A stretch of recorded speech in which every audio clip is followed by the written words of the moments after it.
Hello, everyone. Good morning. Good morning. Welcome to this side event, Above Us Only Sky.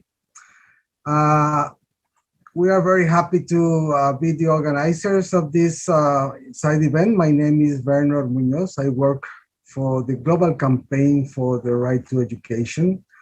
The Global Campaign for Education is a civil society movement that promotes and defends education as a basic human right. And we campaign and advocate at the international, regional, and national level to put pressure on governments and the international community to deliver the right of everyone to a free, quality public education. And GC represents over 100 national and regional education coalitions and international organizations. So we propose this side event for the C20 Summit that we call Above Us Only Sky, Freedom from Hatred and Fear to Build Global Citizenship Education. And we have a fantastic panel this morning to share with you. We have 4 great panelists. Let me introduce them. We will hear Rifat Sabah, who is the president of the Global Campaign for Education. Then we will hear Maya Goodfellow, who is a writer and researcher based in the UK. Then we will listen to Luis Enrique Lopez, who is an intercultural education expert. And finally, we will attend the speech from Miriam Ekudoko, who is member of the UN Working Group on Experts on People of African Descent. So please share your questions and comments in the chat box, and we will have some time at the end of the panel to comment on, to try to answer your questions. So don't be shy and share your comments and questions. Okay, so let's start. Each of the panelists will have 10 minutes for their presentations, and after that, we will have the chance to do a quick round of final remarks, attending your questions. So let me give the floor to Mr. Rifat Sabah, President of the Global Campaign for Education. So Rifat, you have 10 minutes. Thank you. Thank you.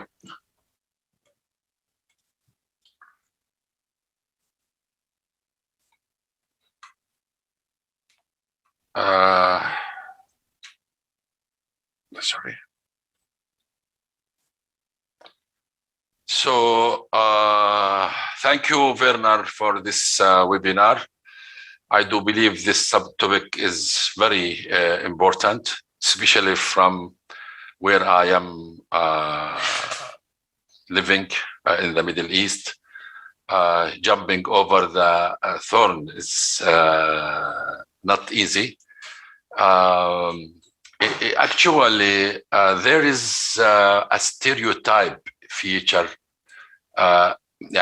has become dominant when we are talking about the hate speech. The problem is that we don't focus on the reason, the tools, the effect, the victims. Always we speak against the hate, but we didn't go to the details. And for example, it's very important to know from where this huge hate came sometime. What the reason? It's very important that people to know the reasons. What the tools that you have been using in order to raise this speech. What the effect of the hate speech on the people, on the life of the people, on the relation between the people. Who is the victims and how the victims react, how the victims of the hate speech continue their lives. This is very important when we are speaking about the hate. We are really need to have inclusive and comprehensive approach when we are talking about the hate. I was yesterday searching and I find really a very interesting picture. If you look at the pictures in the back of the head, you will see this is how the reptilian brain, which means when you speak, for example, why the snake always react and repeat the attack one time by the others.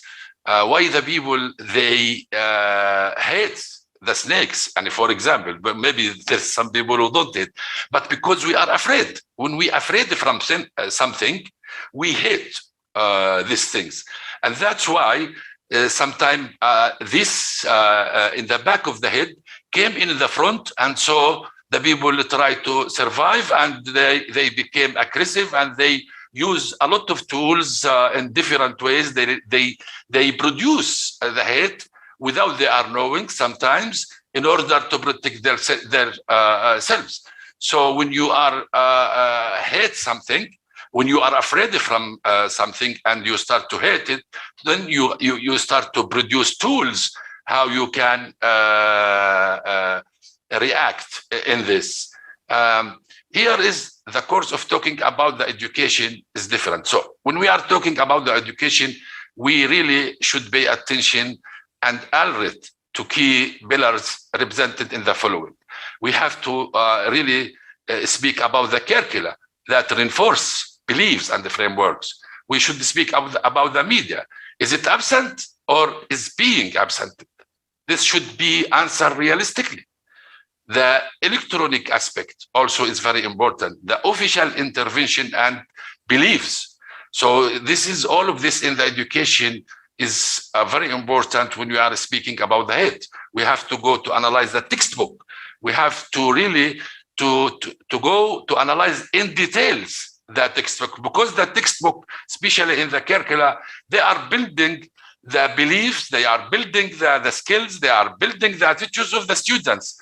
And when you speak about the student, you speak about the half of the society and the future of the society. So if this future of the society is not built well, then you will be in danger. And also the belief of the official intervention and beliefs for those who is really making the decision makers. Because if the official politics, if the official in the Ministry of Education, they are not believing in the dangers of the hate, then they will not go to train the teacher. They will not go to fix the textbook. They will not fix the policies. They will not fix the culture and the school environment in this. So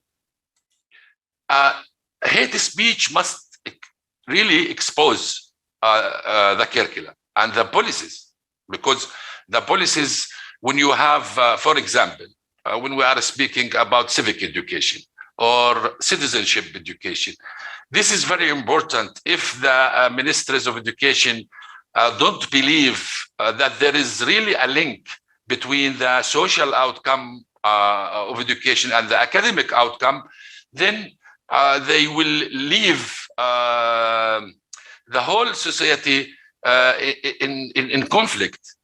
Exactly what is going now in some countries. They are focusing on the academic achievement, where they are care about mathematics, language, but they don't care about gender. They don't care about tolerance. They don't care about citizenship. They thought that gender issues and women issues and the rights and the tolerance, the acceptance, all this is extra. So, and that's why there is no indicators even. If you go to the now to the educational system in many regions, you will not find accurate indicators that they can monitor and follow up the educational outcomes, because when we speak about the head, this is part of the civic values that should exist in the curriculum. So most of the ministers, they don't care about this outcomes, and you can see they care about if the people have academic achievement in curriculum, and that's why even the family, when if their children fall in the school, they became worried. But like they look at their marks in the exams or in the achievement, but they don't care that much about if their children have tolerance values, if their children have responsibilities, and this is a culture. It's not just the family, because the family is part, the parents is part of the community. So that should be exist in the policies. Also, recently we can see there is hate in the religious speech, and this is one of the things that we are facing when we speak about religious. The Muslims, they say we are the best. The Jewish, they say that we are the best. The Christian, they say that we are the best. So the chauvinist came and became the speech of this religious discourse, and that's this chauvinist. It create some kind of hate, because in order to approve that our religious, our languages, our culture is the best, we disvalued the other culture, we disvalued the other religion. So this is also, we should fix it and look at it. And the culture is very important. Look at the social media.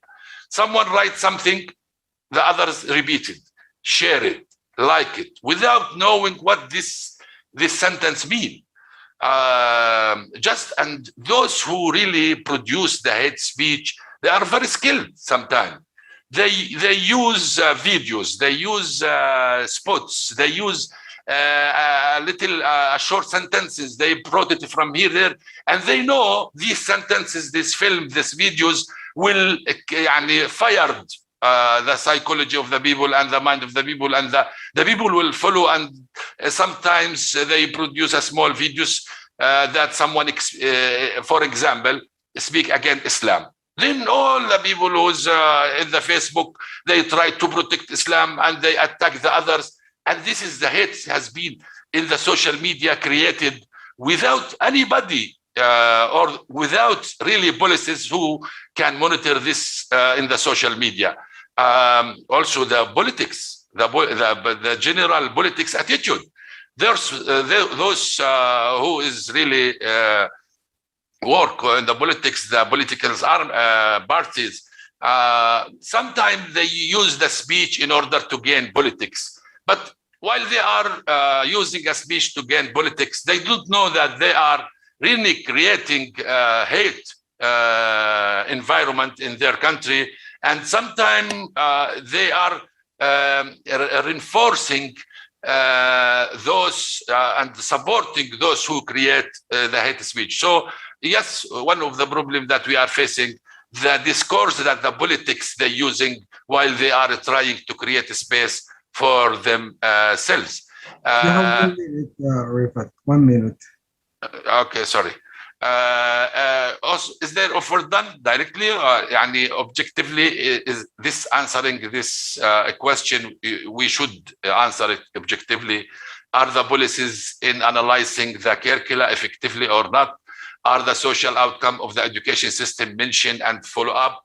Do we have values? What is written or who wrote it? Are the teachers well trained and qualified? Are the script curricula being tested and checked? Has the political speech being checked? Are the social media platform being monitored?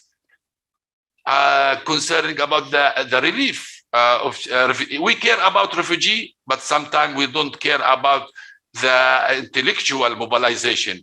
Policies are not reviewed very carefully. There is a failure in the systematic analysis of the hate speech in general. That's why we are failing sometimes to fight the hate speech.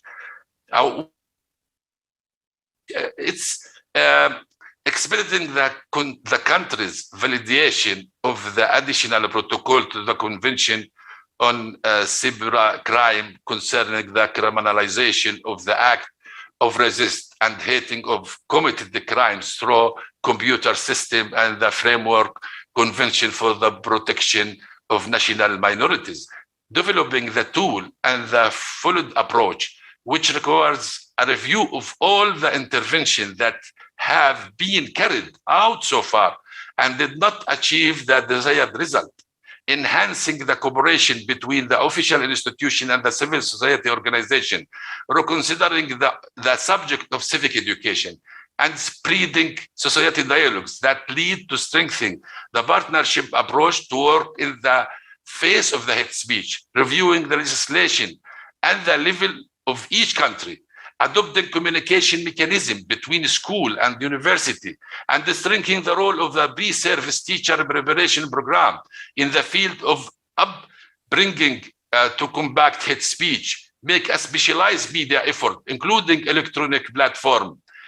The intervention should develop reliable tools, overcoming the problem of lack of data collection and hate speech to issues related to curriculum justice, supporting research that aim to analyze the phenomena and make it a priority for research centers and university and specialized institutions. Not only issuing recommendation, as we have accumulated recommendation over the years, which are complete in theory, but not in practice. I think that today's discussion confirms that the problem still exists, which leads us to ask, where can the defect be? In the tool or in ourselves? Or in both? The question is open, but I hope the answer doesn't remain so. Thank you. Thank you. Thank you so much, Rifat Sabah, for this very comprehensive analysis of the hate speech in the education spaces and for the recommendations that you share with us. Now we will continue with Maya Goodfellow, who is a very well-known writer and actually researcher doing PhD studies, I believe, Maya. So the floor is yours for 10 minutes, please. Thank you very much for that, Bernard, and thank you so much for having me on this really excellent panel. I'm lucky now that I've finished my PhD, so I'm actually a postdoc at the University of Sheffield, and I'm also visiting research fellow at the UCL Sarah Parker Ramon's Centre for the Study of Race and Racialization at UCL. If you don't know either, then I would suggest having a look at the sort of work they do, which I think is really relevant for some of this discussion that we're having. And I'm going to really briefly talk about the role that the state education system might play in challenging racism, discrimination, and our understanding of poverty and economic exploitation. I'm going to really specifically think about education around colonialism and empire. And at the end, I'm going to touch on some of the problems of constructions of citizenship within this, thinking specifically about the stigmatization of migrants, which happens globally in very different ways, but I think it exposes people around the world to the racism that Ruth Wilson Gilmore defines as exposing people to vulnerability to premature death. And so my work is primarily thinking about race, borders, and capitalism. So I'm going to bring it back to thinking about immigration right at the end. But for the purposes of this very brief intervention, I'm going to focus on the UK. My apologies for doing that. I'm speaking from the sort of context that I'm working in, but I do think that some of these arguments are generalizable beyond the UK. And I think others on this panel might speak to this, or maybe it's something that we can talk about in the Q&A session. And the reason for this is that I was educated entirely in the UK state education system. And throughout my 14 years in the UK school system, I only learned about the British Empire once. And that was as part of a A-level history module, which you take optionally when I was 17 years old. And it was also part of an independent study project that I chose the topic of. So if I hadn't gone out of my way to choose myself a subject of study, which was the British Empire, then at least my time in school, I could have passed through almost the entire education system with barely a mention of the British Empire and colonialism. Nowadays, even though it might be taught in schools, it is part of an optional part of the history syllabus when you're 17 or 18. It is not a statutory part of the curriculum. So young people in the UK can, you can learn all about the British monarchy going back a very long way. You learn about the French monarchy, you learn about the Holocaust, but you don't necessarily end up being taught about the British Empire, which is such a key part of British and global history. And I don't want to overstate what learning about these histories does. It isn't going to magic away racism in Britain or globally, or all the current violent inequities that we see around us, they're not just simply exact replicas of what existed under colonialism. But this omission, I would argue, really lays the basis for certain conceptualizations of the world that help to produce and sustain racist and anti-immigration policies.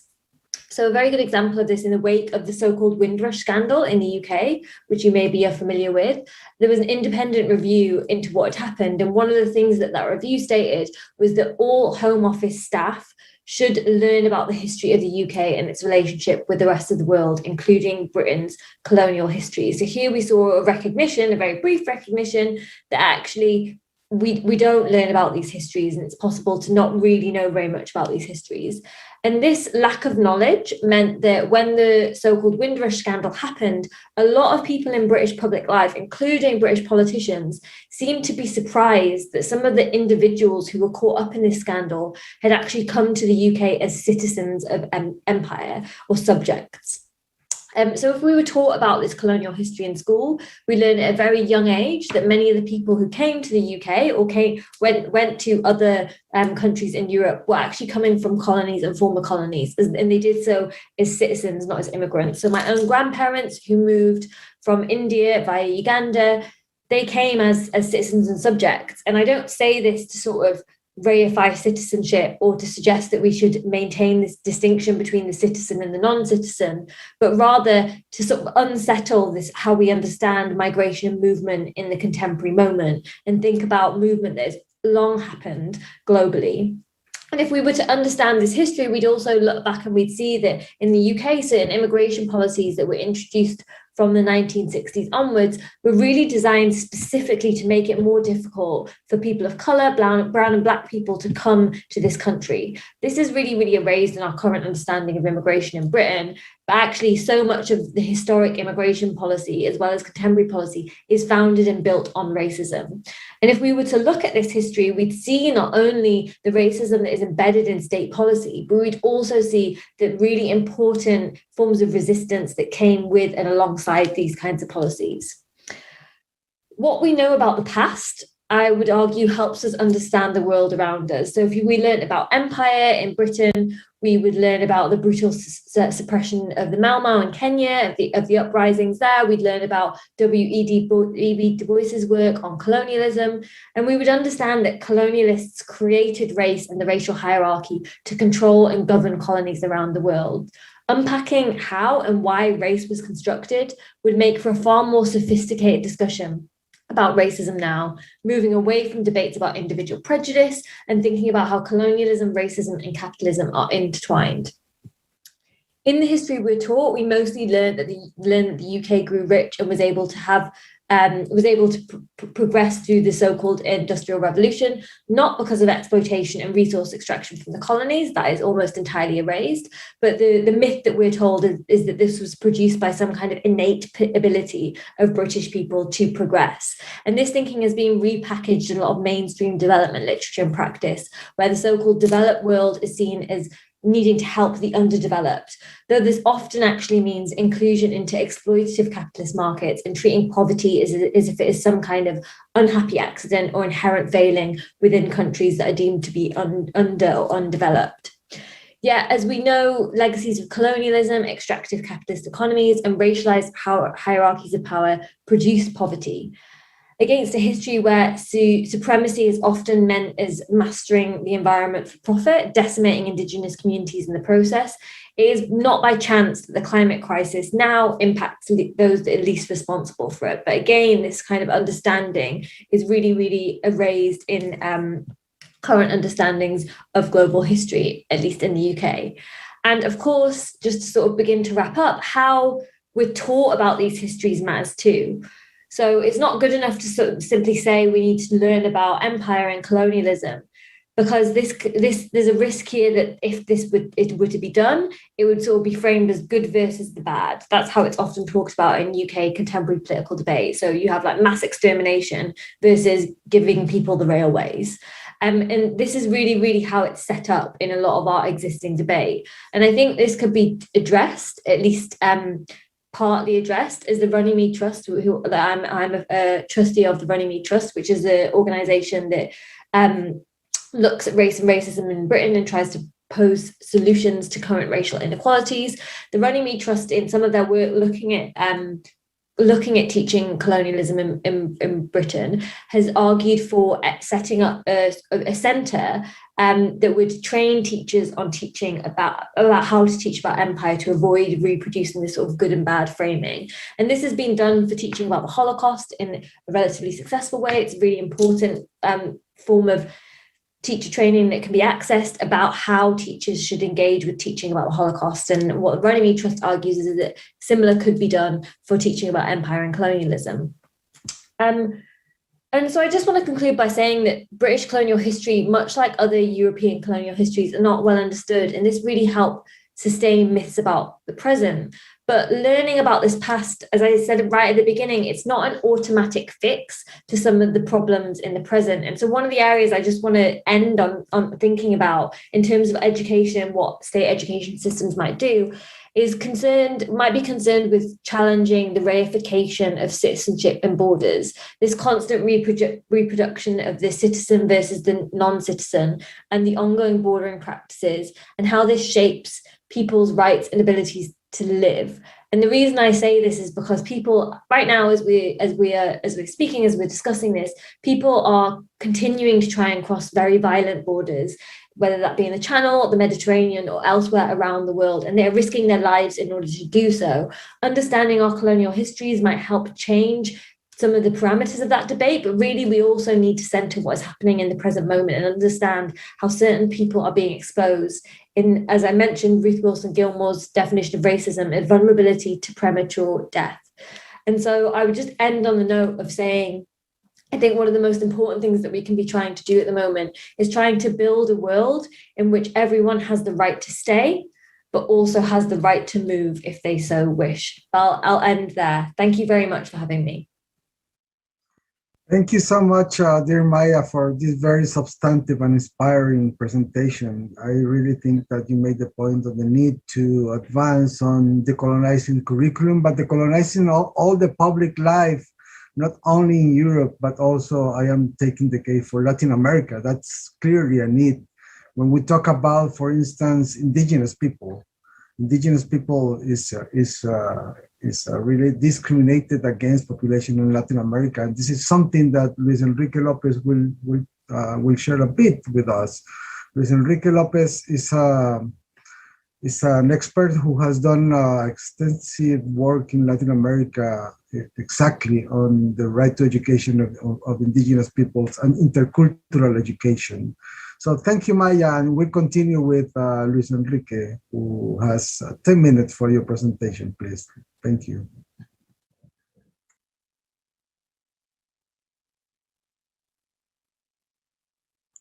We can hear you. Sorry. Okay, thank you very much to everyone that has preceded me for the presentations. As Werner mentioned, I would like to refer to you to the situation of indigenous and Afro-descendant peoples in Latin America from the bias of curricular injustices. And to my mind, curricular injustices are just the result of racism and Eurocentrism in Latin America. So the situations that Maya has referred to are also home to Latin America. Curricular injustices as part of the multiple inequalities that have historically impinged on indigenous and Afro-descendant populations in Latin America. I would like to mention very briefly that we're referring to about 1/3 of the total population of Latin America, because 200 million people are either Afro-descendant or indigenous in Latin America, but are still invisible to most policies. 58 million of those 200 million are indigenous individuals that are part of 826 indigenous peoples and speak 550 different languages.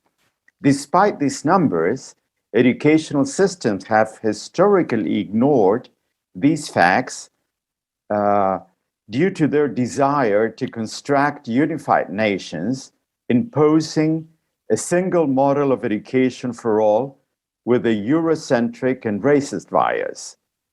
Due to the coloniality of power and knowledge, indigenous cultures and languages are now under threat.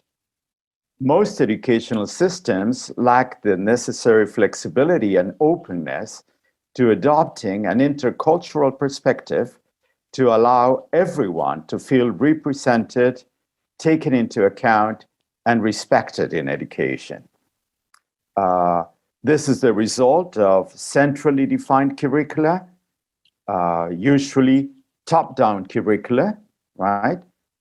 Based on an idealized student profile, generally middle class, white, male, urban, culturally hegemonic, hence non-indigenous or non-Afro-descendant.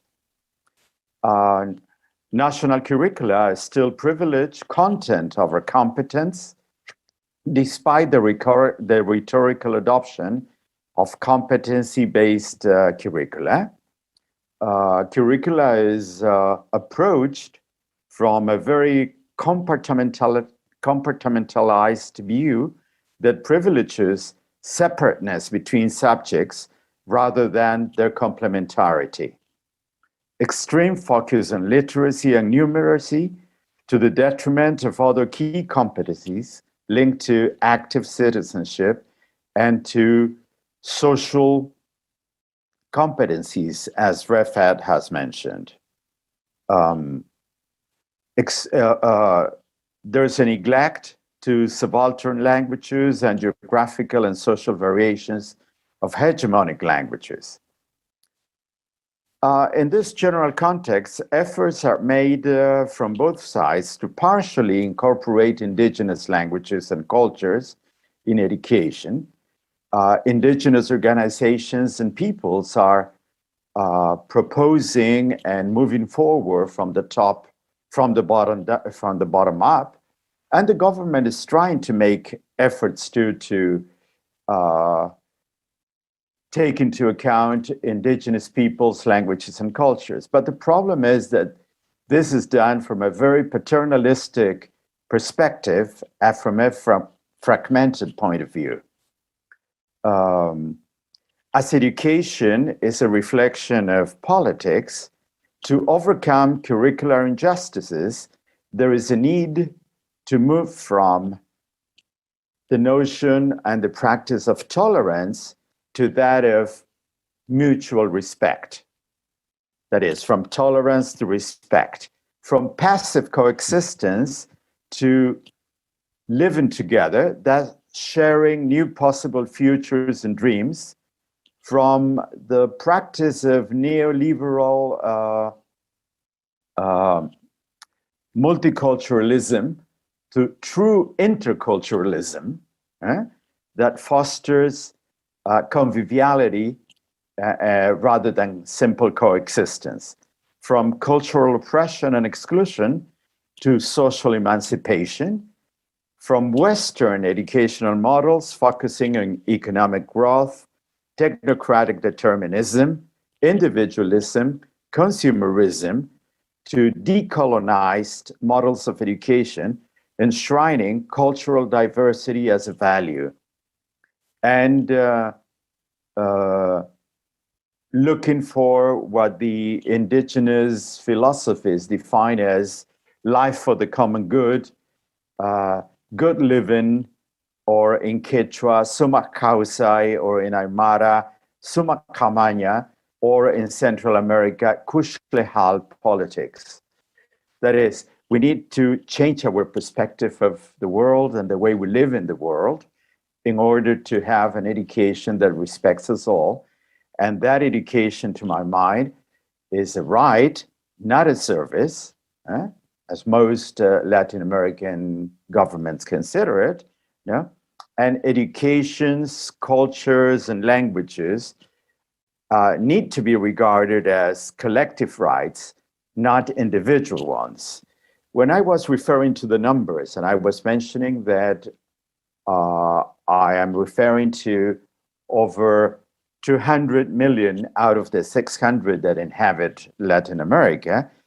I would like to stress that in our case, we're not speaking of cultural minorities, but rather majorities. And in some countries, for example, in Bolivia and Guatemala, the majority of the population are indigenous, yet they are still invisible, they are still not heard, and this is due to colonialism. I would leave it at that, Werner. Thank you so much, Luis Enrique, for this very interesting presentation. Well, you had 3 more minutes, but we will have to come again and to make other remarks, and maybe we will get some questions from the audience. Please don't be shy. Share your question, your comments. It's very important to ignite the dialogue on this very important thing. And I am very grateful to C20 for giving us the chance to discuss this theme within the summit. Okay, now, last but not least, we have Miriam Ekudoko. Miriam is a member of the United Nations Working Group of experts on people of African descent. And the working group has produced several reports addressing the violent practices by reproducing and validating racial stereotypes and negative characterization of people of African descent, including this impact in the education systems. So, Miriam, the floor is yours to share with us your speech. Thank you so much for 10 minutes. Thank you.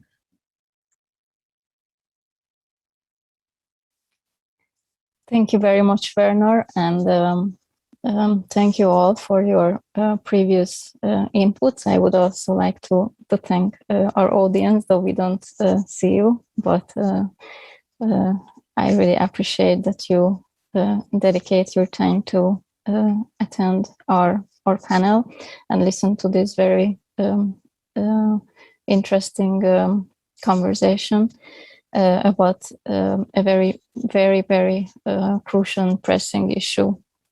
So first of all, let me just mention a few thoughts about hate speech in general. Unfortunately, in our age, we are experiencing the re-emerging of strengthening of the extreme right-wing and extremism again, both parties, movements, and politicians who encourage and which encourages individuals to openly exercise hate speech against others, especially members of vulnerable groups. And unfortunately, hate speech has become acceptable in the mainstream discourse, partly because of the framework in which social media operates. Now, to talk about what Werner has mentioned, I'm going to emphasize on racial discrimination and the problems that African descendants face and the findings of our working group. But I would like to also, excuse me, so I would also like to make everybody understand that everything I'm going to mention is not only true to people of African descent, but every minority group and every person who belongs to, who visibly belongs to a minority group or not a minority group, as Luis Enrique mentioned, but to the non-white, non-Eurocentric group. So how can we achieve global citizenship through education? One of the main points I would like to make is that we have to decolonize culture. And by this, I mean cultural practices, language, and education fully, all over the world. The other important point is that we must end racist practices and structural discrimination and disparities in education. So let me just tell you a few points, a few important points that our working group has found during its several country visits to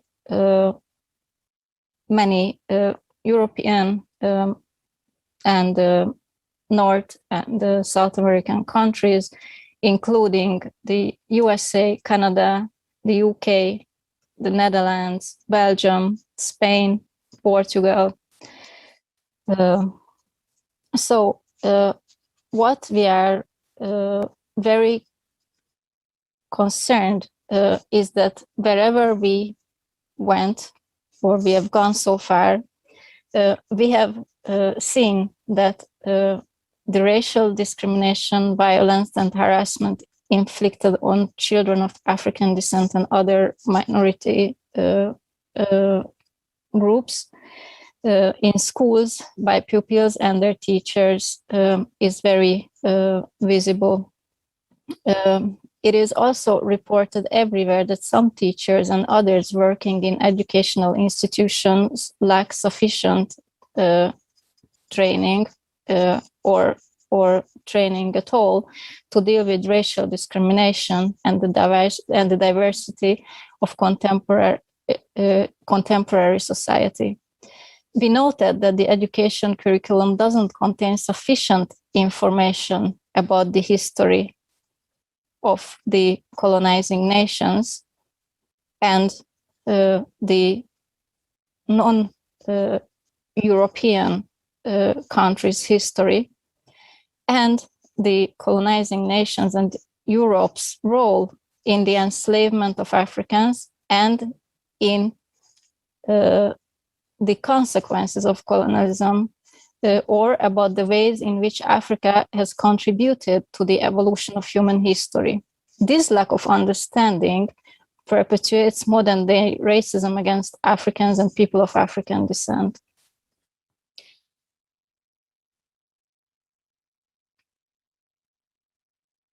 In this sense, it's very, very important to take concrete steps to address racism in schools, to ensure more inclusive practices in classrooms through individualized and personalized educational plans, so that minority and migrant pupils too can benefit from the general access to education. It is important to provide a kind of regulatory framework everywhere for an inclusive approach to school organization and teaching. One very important issue is the dropout rates of young people of African descent from schools, partly because of the lack of support from teachers and other educational workers. And this can only be done by supporting the educational achievement of each student. The dropout rates are extremely high due to several reasons, which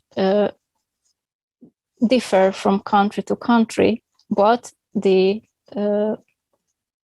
fact that dropout rates are extremely high is a fact everywhere.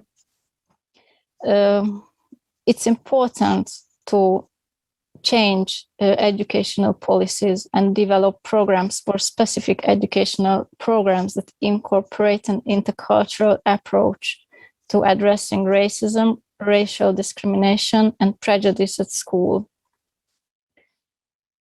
We strongly encourage the authorities to ensure that they are implemented, and there is a special focus on children of African descent, and I will extend it to other minority group children and indigenous children as groups that face racial discrimination, and in the case of African descent children, Afrophobia, to ensure that their right to education is respected, and more generally, that all their rights as children are respected. So let me just mention a few more examples. So at every interaction with representatives of civil society, we learned that testimonies that the systemic practice of diverting children of African descent to vocational or manual training and out of the mainstream general educational trajectory is a very common practice. Such practices severely impact the right of young persons to education and to childhood, and the right of parents to free choice with respect to their children's educations. Parents continuously report that they are struggling to keep their children from being diverted, resisting transfers to vocational education, and fighting to avoid having their children diagnosed with either behavior or learning disorders, and that they are being threatened with the involvement of child protection services if they don't stop doing so. Some of the parents also discussed creative strategies to navigate these systems and secure their children's education, which includes using the homeschool testing process and enrolling their children in boarding schools. University students also reported being discouraged from continuing their education or progressing. The European Commission also confirmed these reports and has stated that there are major inequalities in education rooted in structural problems relating to equal opportunities and inclusive education. Disadvantaged pupils are more likely to be steered towards certain schools and lower educational pathways, and the Commission also knows that wide performance gaps between schools go hand in hand with unequal educational opportunities. So the disparities between students are very huge throughout all levels of schooling all over the world. Another issue is access to quality and culturally relevant education, which is invaluable for the empowerment of people of African descent, indigenous people, and other children belonging to minority groups. In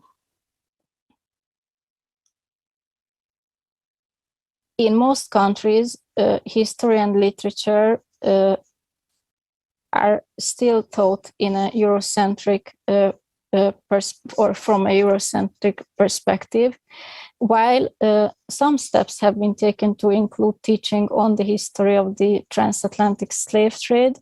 We are still concerned that African history prior to and after the slave trade and the contributions of Africans and people of African descent to national and world development continue to be invisible in the curriculum.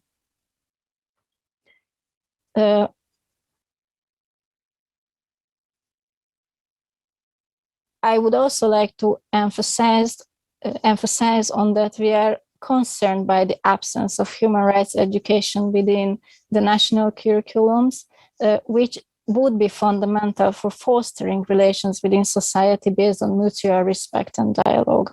Another concern is that of racist bullying in schools. We observed that dropout rates are particularly high for boys, and we are concerned that they feel alienated from the school environment because of bullying. Further, the lack of free tertiary education is discouraging many from attending university.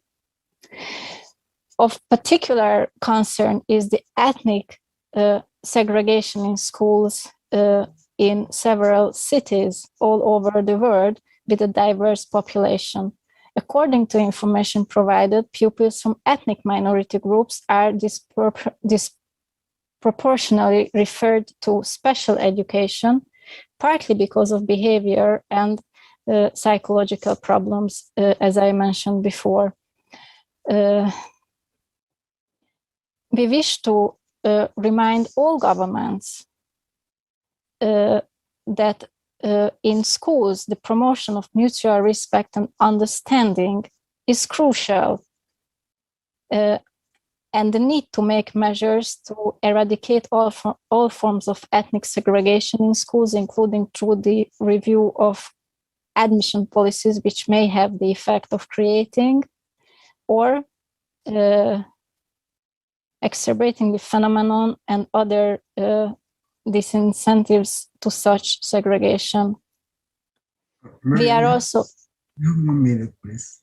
Okay, so to get to the main point, let me just not only summarize, but let me address the main topic of our panel. And excuse me if I will be 1 or 2 minutes longer than my 10 minutes. So above us only sky. How can we achieve this?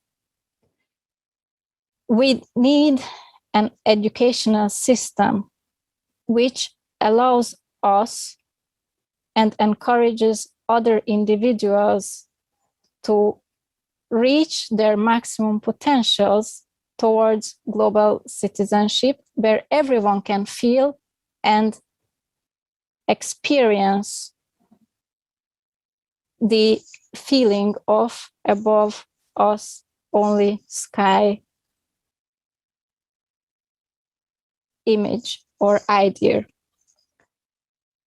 The educational system is still based on stereotypes and misconceptions in most countries. Racism in education stops most, if I won't say most, but a large portion of pupils from furthering their education. And I want to emphasize on the importance of intersectionality when it comes to the educational rights of youths of African descent and other minority groups. Intersectionality in the sense that women or girls of African descent,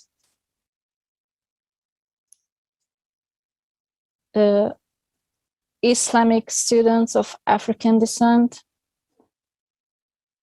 youths who belong both to African descendants and indigenous ancestry are extremely exposed to all the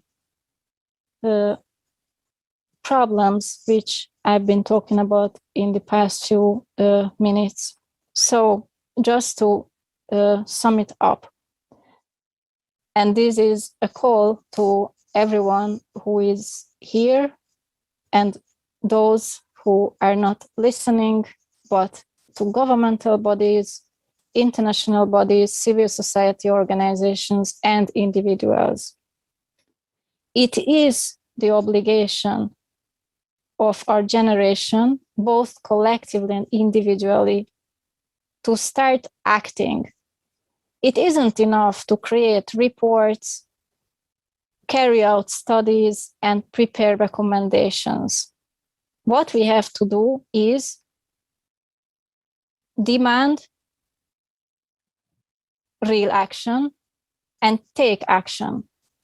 So take our own destiny into our hands. Whether you belong to a minority group or you do not, systematic racism, directly or indirectly, and the lack of education, proper education, or access to education affects all.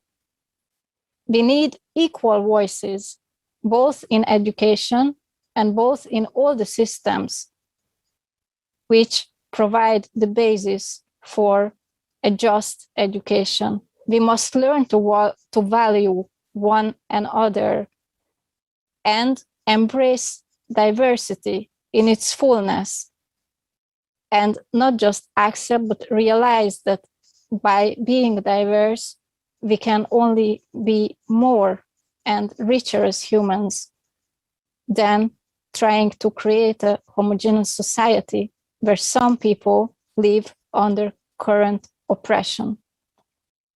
There's a quote, all different, all equal.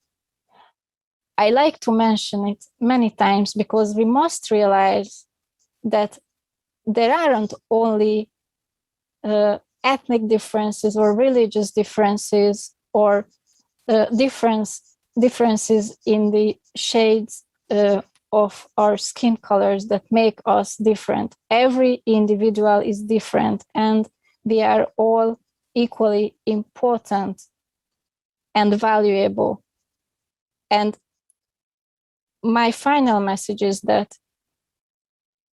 let us see the day when all students who believe that because of their vulnerability or because of where they come from, they cannot reach their goals, can feel and experience that level of freedom where it is only up to them whether they can tell their children that, yes, above us, only sky.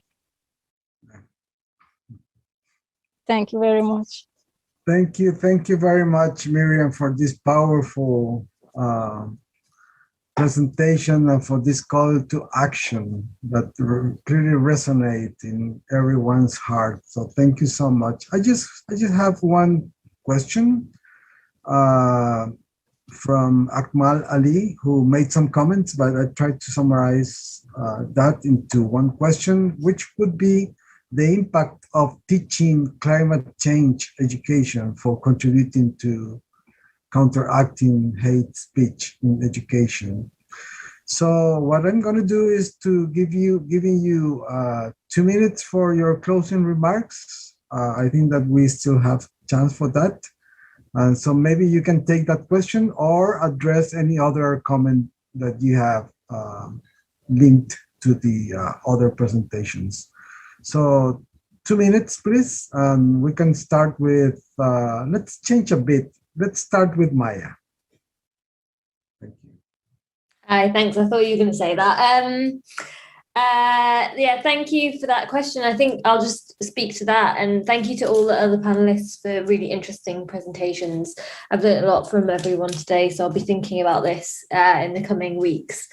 And I think the question about the climate crisis is a really good one, and I think from my perspective of like sort of the position of thinking about migration and borders, teaching about climate change, not only the realities, but also the power involved in that is a really, really important thing for young people to learn about. So as I mentioned, there's this sort of underlying idea that is really rooted in colonial thought about who can sort of best control the environment and exploit it for capital ultimately. And this goes right back to empire. And this really still structures how we think and talk about the environment around us, and this sort of positioning of like so-called modern populations versus pre-modern or backwards not controlling the environment in the right way and not being able to exploit it in the right way. But I think this also ties into, we've seen a lot of political discourse over the past 10 years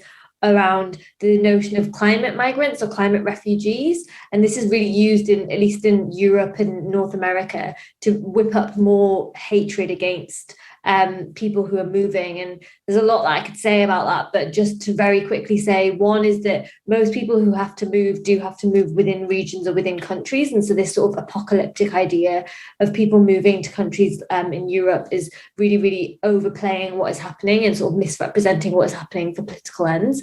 But the other point to make is, whilst I would make the argument that everyone should have the right to move, regardless of who they are, where they're coming from, or why they're moving, it's also really important to recognise that if we were going to teach about this, that the climate crisis is not the only thing that contributes to movement. It's also existing policies around poverty that we see through international development organisations that make people's ability to adapt and survive worse. So things like outlawing of trade unions and things like privatisation of key things like transport and health.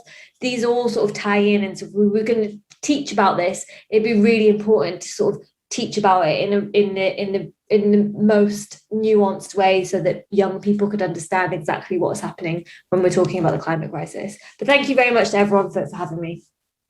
Thank you so much, Maya. Luis Enrique, you have 2 minutes for your closing remarks. Thank you, Werner.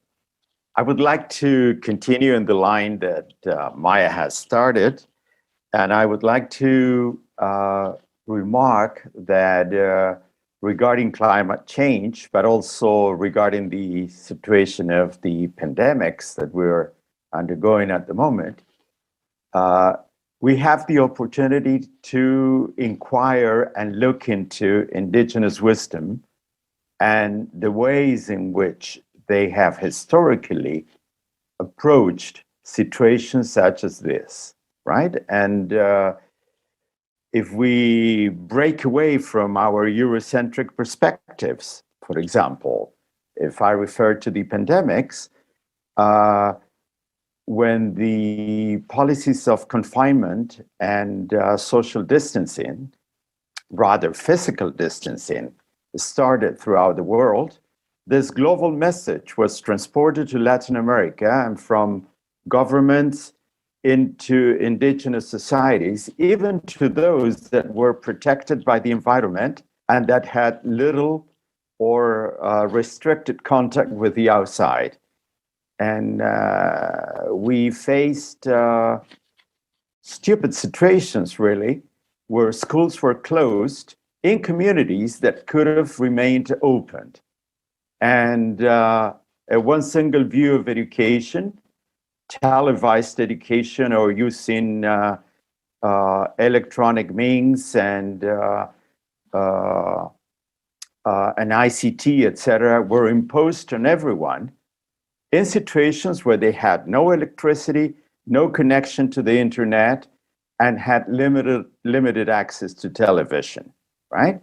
So we have to break away from this Eurocentric perspective of homogenizing policies that apply to everyone, disregarding the local context, disregarding the in which they live, and not paying attention to the view of the world, right? So it's not only regarding climate change, it's not only regarding the pandemics, but if we reinscribed local knowledges, right? And I put it in the plural, local knowledges, in order to construct different educations, and we start speaking in the plural, you know, educations, cultures, and languages, I think we would face a better world, and we would find solutions to the problems that we're undergoing at the moment.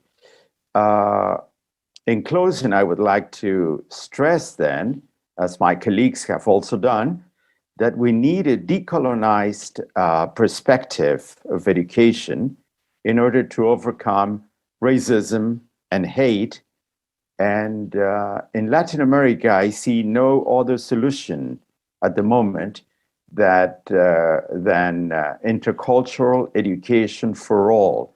And I stress it, for all, not for those who have been intercultural throughout their lives, not intercultural education only for the indigenous and only for the Afro-descendants. We need intercultural education for the mainstream, because it is in their hands that these changes could take place. Thank you, Bernard. Thank you very much, dear colleague, Luis Enrique. And then Miriam, you have 2 minutes for your closing remarks, please. Thank you very much. I would also like to respond to the question partly. So in our workings group latest report, we actually dealt with the climate crisis. And we stated that climate crisis requires confronting systematic racism. So let me just put it this way, that despite our stated commitments to human rights, peoples and communities historically subject to exploitation continue to bear the brunt of pollution, environmental degradation, and climate change. The only way we can effectively address environmental injustice, racial disparities, unequal protection, and the unique impact of the climate crisis and environmental racism on people of African descent is to actually address this issue without being biased. People of African descent and other minority groups, especially indigenous groups, in all parts of the world face environmental racism in the siting of landfills, toxic waste dispensaries, extractive industries, industrial and mining areas, factories and power plants, and in other environmentally hazardous activities.